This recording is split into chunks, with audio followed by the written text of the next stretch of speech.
이번 시간에는 출판 문화의 발전 과정에 대해서 같이 한번 살펴보도록 하겠습니다.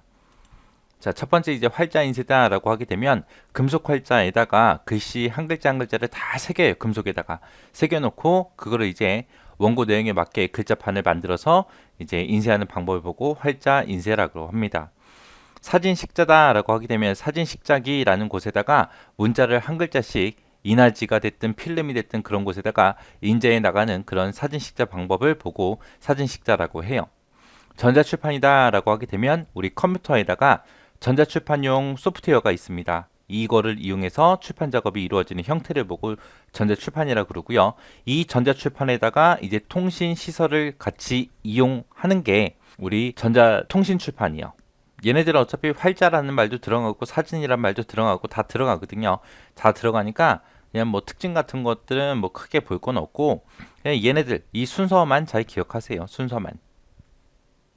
전자출판이다 라고 하게 되면 전자출판은 컴퓨터, 우리가 쓰는 컴퓨터에다가 전자출판용 소프트웨어를 설치를 해요. 설치를 해서 이제 원고도 작성하고 편집도 하고 인쇄도 하는 그런 출판 작업의 형태를 보고 우리가 전자출판이라고 해요. 우리가 일반적으로 특상출판, DTP라고 그렇게 부르거나 컴퓨터를 이용 출판 이런 의미로 이제 사용되는 거예요. 해서 영어로는 전자출판이 DTP다 라고 그렇게 일반적으로 가장 많이 사용을 합니다. 해서 전자출판은 DTP다 라고 그렇게 부른다. 정확하게 기억하고 계셔야 돼요. 시험 문제 전자출판에 대한 설명이 다 틀린 것은 그렇게 나올 때도 있지만 다음 중 DTP에 관한 설명이 다 틀린 것은 그렇게 나올 때도 있거든요. 그래서 DTP라는 말이 전자출판을 얘기한다 라고 정확하게 기억하셔야 됩니다. 자, 이런 전자출판을 이용해서 이제 기업의 홍보용 책자라든지 아니면 소규모 출판 이런 데서 이제 많이 사용이 되고요. 우리나라 같은 경우는 전자출판 협회가 따로 있어요. 그 협회가 KEPA라는 협회가 있습니다. 그리고 전자출판에서 일반적으로 사용되는 글꼴 단위의 크기는 포인트를 제일 많이 사용을 해요. 자, 이렇게 해서 전자출판의 개념 정확하게 잘 기억하세요.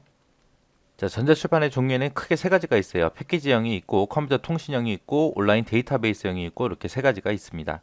패키지형이라는 거는 말 그대로 패키지로 제공해 주는 거예요. 자, 문자가 됐든 사진이 됐든 영상이 됐든 음성이 됐든 이런 멀티미디어를 전부 다 표현할 수 있게끔 CD 타이틀이 됐든 DVD가 됐든 이런 곳에다가 매체를 기록하는 그런 형태를 보고 우리가 패키지형이라고 합니다. 자, 얘는 이제 뭐 CD가 됐든 뭐 DVD가 됐든 이런 거를 저작하는 저작 도구는 아니에요. 이런 곳에다가 이런 거를 이제 표현할 수 있게 매체를 기록하는 그런 형태를 보고 패키지형이라고 합니다. 그 다음에 이제 온라인 데이터베이스형이요. 온라인 데이터베이스형이다 그러면 이제 온라인을 통해서 과학기술이나 비즈니스, 사회과학, 인문과학 이런 정보를 검색하는 그런 형태를 보고 온라인 데이터베이스형이라 그래요. 데이터베이스다 그러면 데이터베이스는 많은 방대한 자료를 모아놓은 걸 보고 데이터베이스라 그러죠. 그리고 이제 온라인을 통해서 우리가 정보를 검색하는 그런 형태를 보고 얘기하는 거고요. 여기에는 이제 정보 검색 서비스도 있고 비디오 텍스트라는 것도 있고 쌍방향 케이블 TV, 텔레텍스트 이런 것들이 전부 다 포함이 됩니다. 컴퓨터 통신형이다 라고 하게 되면 얘는 다른 말로 토털 전자출판 시스템이라고 그렇게 불러요. 얘는 이제 온라인 데이터베이스형과 비슷해요. 비슷한데 저자가 이제 집필을 하거나 전송을 하거나 축적하거나 편집하거나 이용자, 액세스까지 전부 다 포함된 그런 거를 보고 우리가 컴퓨터 통신형이라고 합니다. 전자출판의 종류에는 이런 것들이 있고 각각이 뭔지 구분을 할 줄만 알면 돼요. 그냥 가볍게 보고 지나가시면 될 것 같아요. 자, 전자출판이다 그러면 이제 컴퓨터를 이용한 출판 공정의 한 형태라고 한다면 모든 전자출판의 형태를 포괄해서 CAP라고도 합니다. 전자출판은 이제 종이로 전자출판하냐 아니면 비종이로 전자출판하냐 거기에 따라서 이제 두 가지로 나눠져요. 종이로 일반적으로 책 만드는 거 있죠. 일반적인 책의 형태를 보고 DTP라고 부르고요. 신문이나 잡지 같은 형태를 보고 CTSP라고 그렇게 부릅니다. 그렇게 해서 종이 전자출판이 이렇게 두 가지로 나눠지고요. 비종이 전자출판도 이렇게 두 가지로 나눠져요. DBP라는 게 있고요. SBP라는 게 있고 이렇게 두 가지가 있습니다. DBP라는 거는 D가 디스크예요. 디스크. 그래서 우리 CD-롬이 됐든 DVD가 됐든 CDI가 됐든 전자수습이 됐든 이런 형태로 이제 출판하는 걸 보고 DBP라고 그렇게 부르고요. SBP의 S가 스크린입니다. 그래서 화면으로 보는 거, 화면.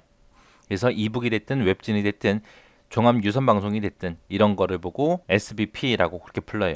일반적으로 디스크 책 출판 있죠. DBP 요거는 일반적으로 전자책 출판이라고 그렇게 불러요. EP라고 그렇게 부르고 화면을 통해서 보는 책 있죠. 그 SBP를 보고 온라인 출판이라고 그렇게 부르기도 해요. 이렇게 해서 출판물 형태에 따라서 이렇게 나눠진다라는 거 잘 기억하시고요. DTP가 뭔지, CTSP가 뭔지, DBP에는 뭐가 있고 SBP에는 뭐가 있는지 종류 잘 기억하시기 바랍니다. 자, 첫 번째 이제 베타 테스트요. 베타 테스트다라고 하게 되면 출판물을 이제 만들어요. 만들 때 이제 어떤 독자층을 대상으로 할 건지, 이용자층은 어떻게 되는지 그런 걸 미리 선별해서 우리가 출판물을 만들겠죠. 그걸 이제 상용화하기 전에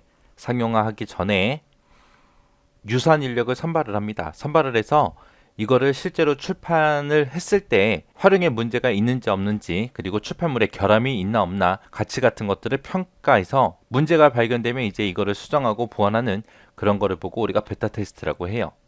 그 다음에 이제 DOI요. DOI는 디지털 컨텐츠 식별자라는 뜻이에요. 인터넷상에서 이제 유통되는 모든 디지털 컨텐츠 있죠. 그곳에 부여되는 고유의 식별자를 보고 디지털 컨텐츠 식별자라고 그렇게 부릅니다. 얘는 이제 인터넷상의 모든 지적 재산물을 관리하기 위해서 이제 사용하는 거고요. 얘는 지적 재산 권리 보유자랑 이제 이용자를 서로 연결도 해줍니다. 그리고 디지털 정보의 전자상 거래 절차에서 필수적인 그런 요소로 사용되는 게 DOI라는 거예요. 이렇게 해서 베타 테스트가 뭔지 DOI가 뭔지 정확하게 개념만 잘 잡고 지나가시기 바랍니다.